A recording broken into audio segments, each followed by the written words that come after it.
Amos. Say, where's the kingfish been? He ain't been getting down to the lodge hall in the mornings no more. Oh, the kingfish at home. He and Sapphire listen to a program on the radio, the Happy Harrington. Oh, yeah, radio's happiest couple. Oh, they wouldn't miss that program for the world. They really love it. Well, Harriet, I see our time is up once again. I must say goodbye to all our charming friends. That's right, darling. And until tomorrow, this is Harriet. And Harry saying Goodbye. And stay happy. George, I can't get over how much more pleasant things has been since we've been listening to the Happy Harrington. Yeah, it's made a difference around here.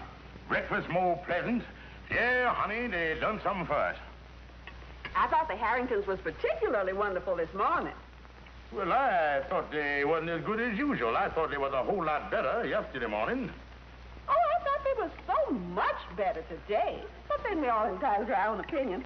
Because I thought Harry was just wonderful. Just wonderful. Well, as a matter of fact, now that you mentioned it, the boy sort of got on my nerves this morning. He got on your nerves? And just how did he do that? Well, I don't know. Sometimes the boy seemed too happy. Yeah, as a matter of fact, sometimes he's so happy that I got a sneaking suspicion that they ain't married at all. Now, what is it now? You are one person who could certainly learn something from Harry Harrington. He's pleasant and jovial all the time. Sure happy. Sitting up there in that penthouse, wearing a $200 suit of clothes, sipping coffee out of a golden cup, and wondering what nightclub he's going to later on. George Stevens. What is it now? The Happy Harringtons has showed me something. Married people can be happy. And George Stevens, from now on, me and you is going to be a happy married couple. Do you understand? All right with me. I have always been the one that tried to bring a little happiness into the home. What you talking about? If there's any happiness here, I'm the one responsible for it. You brought happiness? Huh. You've been a sourpuss all your life. Don't you call me no sourpuss. I'm always trying to be gay and happy, you old crab. You gay and happy? Why, I know fellas in the death house that's gayer than you is. I done heard enough of this.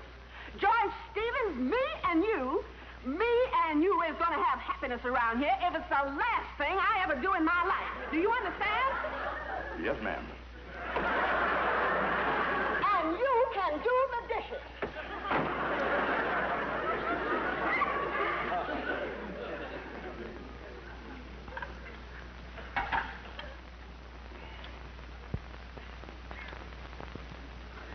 Yeah, that's what I like about the lodge hall. Here I has peace and quiet. Here I has comfort. Here I has friends. And here I has relaxation. And here I has the ace of diamonds. That's no, Andy, I mean it. You don't know what it's like, boy, being married and trying to find happiness. The two just don't go together. Yeah, I guess you and Sapphire was fighting even before Dempsey and Furpo. You ain't had much happiness, did you? No, Andy, I'm afraid I ain't. It's something I wouldn't want brooded around. But on our honeymoon, Sapphire and I had our first argument. She laid me out cold with a vase. Knocked you out on your honeymoon? I was unconscious 3 days. Andy, I hate to say this, but them were the 3 happiest days of my married life. Well, it's a funny thing. You listen to the radio to people that's happy and you so unhappy. You two is growed up, but you's acting like a couple of children in your infantry. Well, Andy, maybe I've been too touchy. Maybe I've been super sensitive. But after all, just because she liked the Happy Harringtons ain't no reason why I should go flying off the handle. Andy, I'm going to give it another chance. I think I found a solution to stop the fight. From here on in, I'm going to agree with everything she says. Everything. That's the thing to do. No matter what she says, you stay in complete accordion with her. Well, Harriet, that just about wraps up the program for today. Yes, Harry. And I hope all our dear, dear listeners will be with us again tomorrow, because we're going to have a wonderful, wonderful show. And until tomorrow, this is Harry and Harriet saying goodbye. and stay happy. They had a nice program.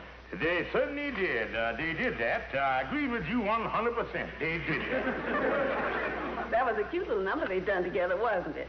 Cutest little number I ever heard. I agree with you completely. I do that. I do that. And it was a cute story, wasn't it, the way they found that little French poodle in Paris? The cutest story I ever heard. I agree with you 100%. I do that. I do that. What's the matter with you, George? Ain't you got no mind of your own? Well, I'm only agreeing with you. You could at least express an opinion of your own. Must I carry the whole conversation? Well, now, honey. You sat there and heard the whole program. Ain't you got no opinion, no ideas on it? Well, now that you spoke of it, I think Harriet was a little... That's ridiculous.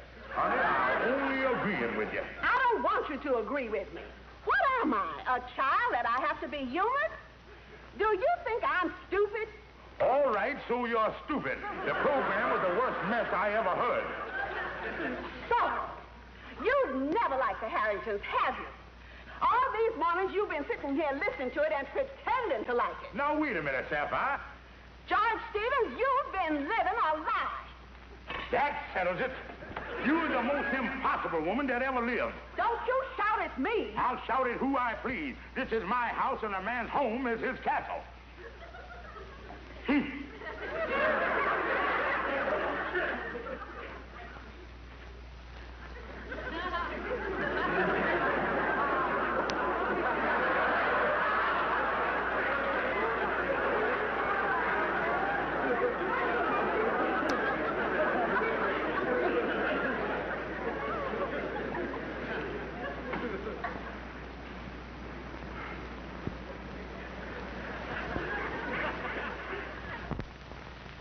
Well, once again, our time is just about up. Yes, and I hope once again we have made your breakfast a little bit happier. And I hope this breakfast has been the same delightful, happy occasion for you as it has been for us. Yes, dear listeners. Every morning we try to make breakfast just a little more enjoyable for all you happy couples everywhere. And until tomorrow, then, this is Harry. And Harriet saying goodbye. And stay happy. Join us tomorrow when we will once again present the Happy Harringtons. This program was brought to you through the courtesy of...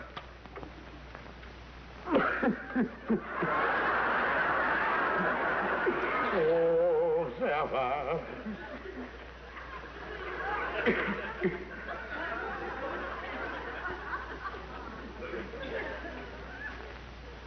Yes, Amos. He actually broke down and cried. No, that's a shame. The saddest thing I ever see, the poor kingfish blubbering all over his poached eggs. You know, since they've been listening to the Happy Harringtons, they's worse than ever. Well, I wouldn't blame the program. You know, it's just too bad that Sapphire and the Kingfish couldn't be more like the Harringtons. Yeah, well,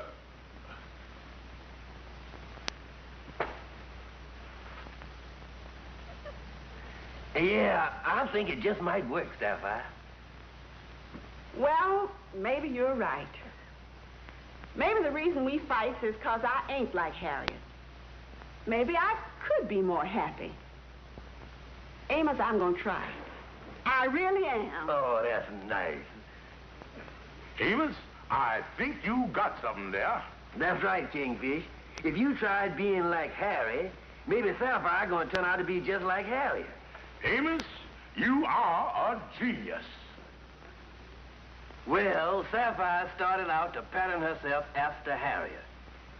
Yes, Harry and I spent one of our most enjoyable evenings last night. Didn't we, Harry? Oh, indeed, we did. We had an early dinner at the Stork, and then Harriet and I joined a party of our friends for the horse show at the garden. Yes, and coming home, I was positively famished. And we stopped in at the quaintest little place right off Madison. It was simply exquisite. And she really got some good pointers. And the Kingfish didn't waste no time to pattern himself after Harry. Harry and I were at home last night to a small group of our most intimate friends. Yes, one of the most stimulating evenings we've spent in a long time. Charming friends, delightful conversation. Oh, the conversation fairly sparkled with tidbits about the theater. And we chit-chatted for hours with Colonel Thorndyke. He's the one who was on that diplomatic thing, you know. And you had the apartment just perfect. One mass of flowers. Just a perfect evening, my dear. And the Kingfish picked up some pointers, too. Let's see here. Flowers, candy, nightclub, charming friends, compliments, tea, lawn party, croquet, horseback riding, charming friends. Well, most of that sounds all right. But you got croquettes here. Do eating them make you happy? Oh, no, Andy, that's croquet. It's a game played with polo ponies. Oh, yeah. Yeah, but with the Happy Hankins is their social life. They're always talking about being at the opera with Noel and chit-chatting at the theater with Tallulah.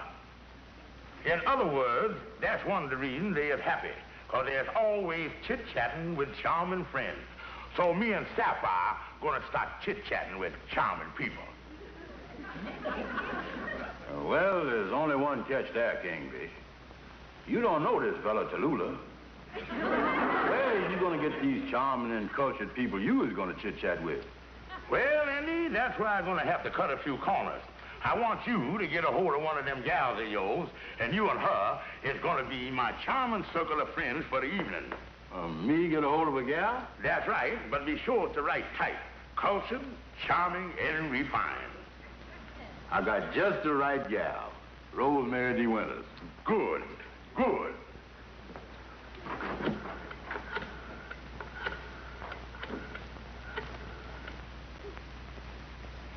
Hello?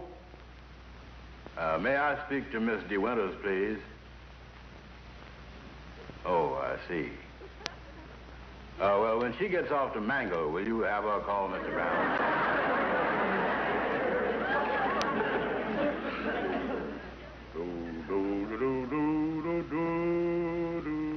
George? Well, George, how do I look?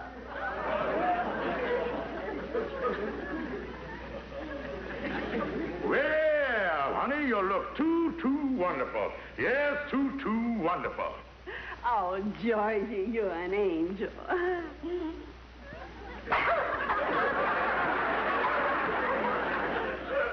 By the way, George, who are the people we're going out with this evening? Oh, they're charming people, nice, charming people.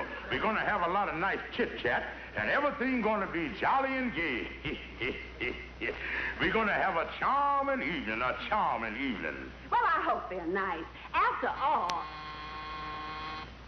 That must be our charming friends now. Well, come in, my charming friend. It's charming to see you. Yeah, charmed to see you too, Kingfish, and charmed to see you too, Sapphire.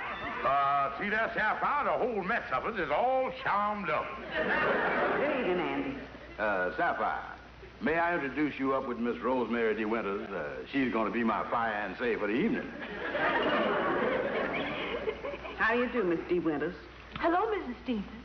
Well, I'm glad you charming folks got here. Can I take your wrap, Rosemary? Thank you, Mr. Stevens. Rosemary, you better put your wrap back on. You done lost the top of your dress. Oh, Andy, silly. This is the new strapless model that they're wearing now. Yeah, and mighty pretty, too. Sapphire can't wear them things on account of her protruding collarbone. She started last year when she listened to Watch Talk. I only trying to make conversation, honey. Just trying to make conversation. Well, we are due at the nightclub at 8. Won't you all have a little snack? Oh, yeah.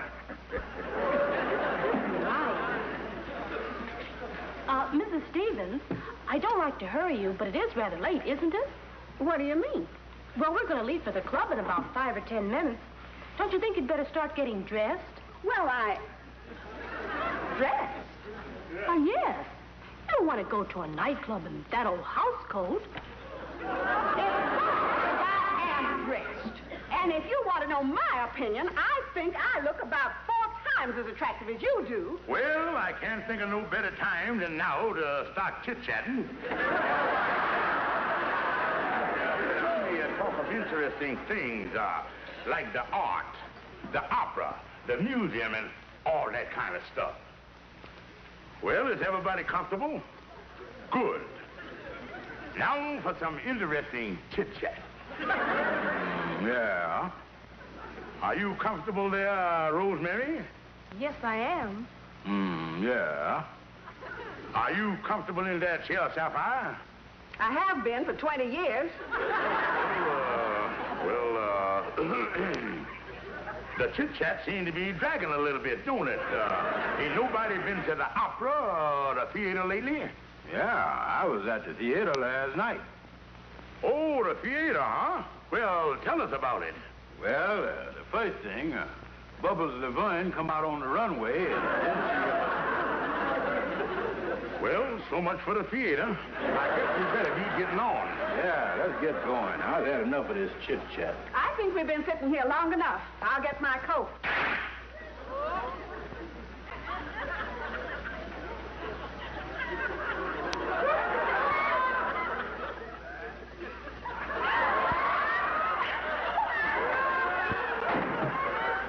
Well, so much for the charming evening.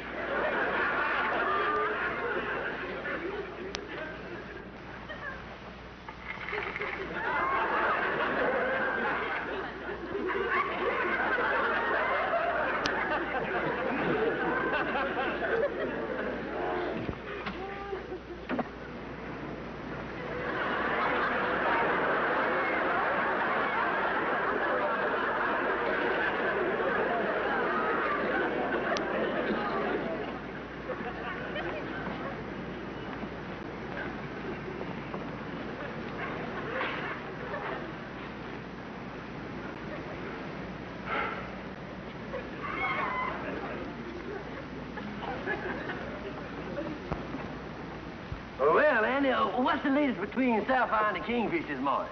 Well, that picture's back on my wall again. He moved in for good. Kingfish and Sapphire ain't even speaking. Well, this is the worst mess I ever heard of. I guess by now Sapphire and the Kingfish has had enough of the Happy Harrington. Yeah, the poor Kingfish is desperate. He went over to Algonquin J. Calhoun to see if there ain't some way out of this mess.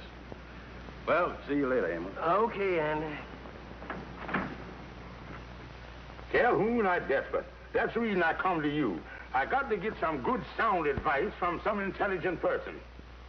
Well, now, I'd like to help you, Kingfish, but I don't know nobody like that. No, Calhoun. You. What?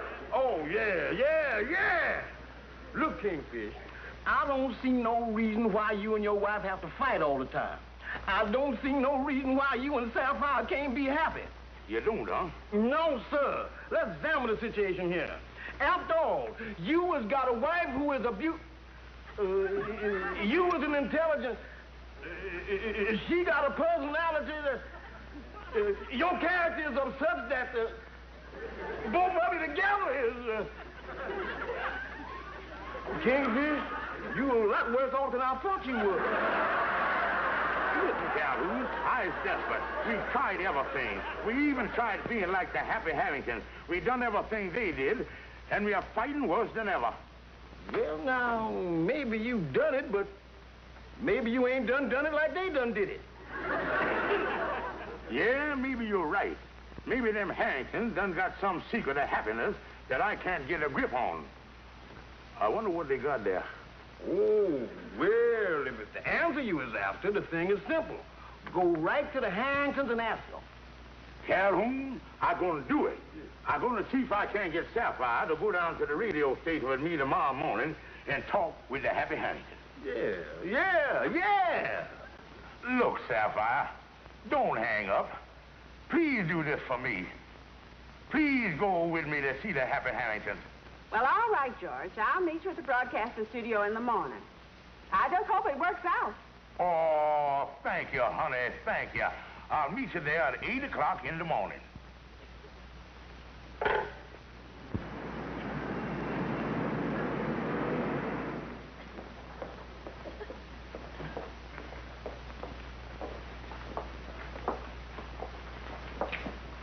George, is you sure they'll see us? Oh, yeah, I done called, and they said they would see us in the dressing room before they went on the radio this morning.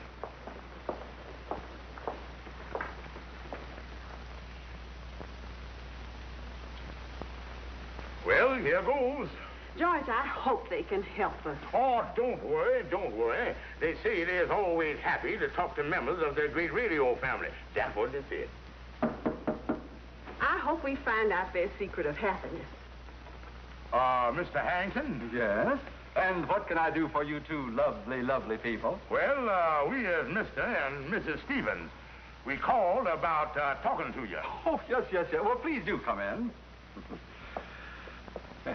There we are. And I would like you to meet my charming wife. Oh, Harriet, dear, these two lovely people are the Stevenses. Oh, Mr. and Mrs. Stevens. So nice of you to call. How do you do? Yeah, how do you do there? Won't you sit down? So, Mrs. Stevens, you sit right here, please. Darling, you sit right there. And, Mr. Stevens, if you please. Thank you. Now then, and, now, what can we do for you? Come now, Harriet and I are always ready to help members of our great radio family. Aren't we, Harriet, darling? That's right, Harry, sweetheart. Well, the thing in a nutshell is, well, me and my wife would like to know where you all get all this happiness from. Yes, could you just tell us something that would make us as happy as you? Well, maybe we could. You see, we feel that cooperation and understanding are the keynotes to a happy marriage. You see, Mrs. Stevens, years ago when I got the idea for this radio program and sold it to the network... Oh, Harry, dear. Yes, Harriet, darling? You said you got the idea. If you remember, darling, the idea for the program was mine. Oh, yes. Yes, that's right, sweetheart. Well, what I meant to say was when I took the program and sold it to the network... Oh, Angel. Yes, dear. Both of us took the program to the network. But, honey, if you'll remember, I was the one who did the talking. But, Lamb, I was the one who told you what to say. Oh, dear, I don't like to disagree with you, but the truth of the matter is, it was my idea from the start. Your idea? You never had an idea in your life. Don't you laugh at me, Miss Big Mouth. Don't you call me Miss Big Mouth, you smirking oaf. How dare you call me smirking oaf? I'll tell you what I choose, you fathead. Fathead? Oh, I've a good mind to... You lay a finger on me and I'll flatten that pinhead of yours. Excuse me, please. But would you all mind stopping to fight long enough to tell us where you get all this happiness from? You keep out of this. Now, who's calling who, pinhead? Oh, I've a good mind to wring that scrawny neck of yours. I'll fix you. Let me get my hands on you.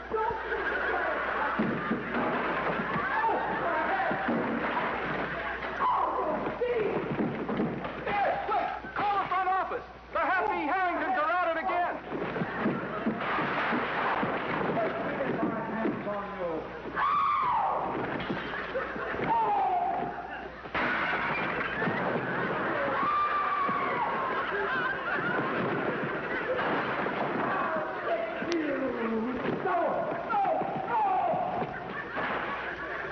Good morning, ladies and gentlemen. This is station KTIX, welcoming you once again to the happiest half hour in radio. However, due to an unforeseen accident, we regret that the Happy Harringtons will not be with us this morning. But the show must go on, and fortunately, we are about to rush in a last-minute substitution. And here they are, the Happy Stevenses. Good morning, darling. Good morning, sweetheart. Happy, happy, happy. And now for some interesting chit-chat.